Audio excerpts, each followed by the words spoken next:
In this image, we see the winged victory of Samothrace, or sometimes called the Nike of Samothrace. It is a votive monument originally found in the island of Samothrace north of the Aegean Sea.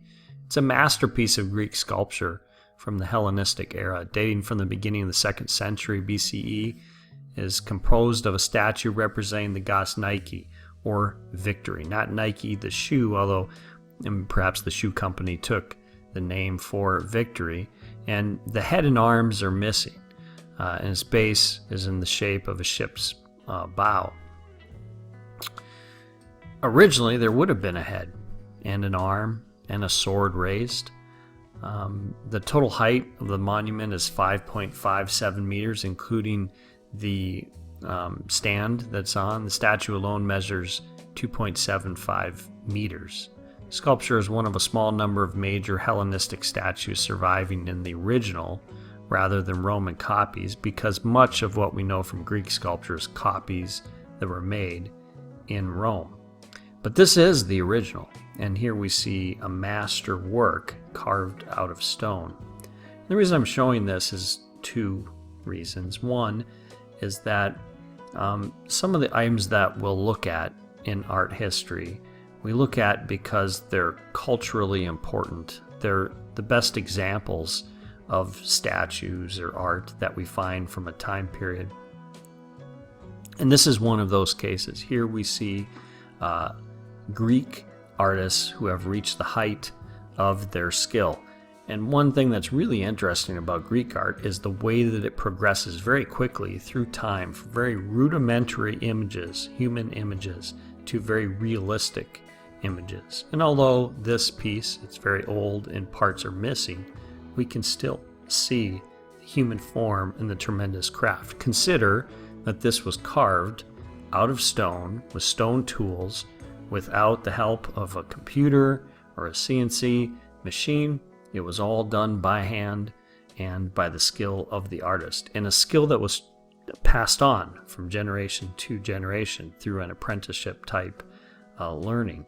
So the skill is very high. You can see how the clothing carved out of stone looks like it's wet. It looks like some creature like raising up out of the water. The other thing is art communicates strong themes, and in this case, this was a monument to a naval victory that stood up on a hill.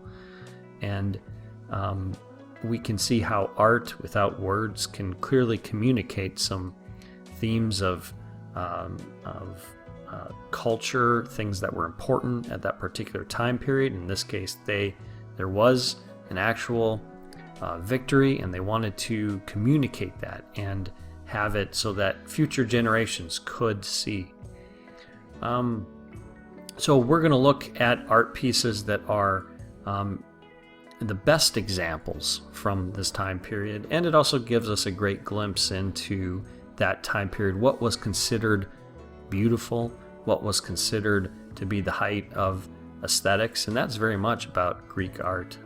But also we find that things have changed over time, and some of these artifacts that we see are very old, and we only have parts.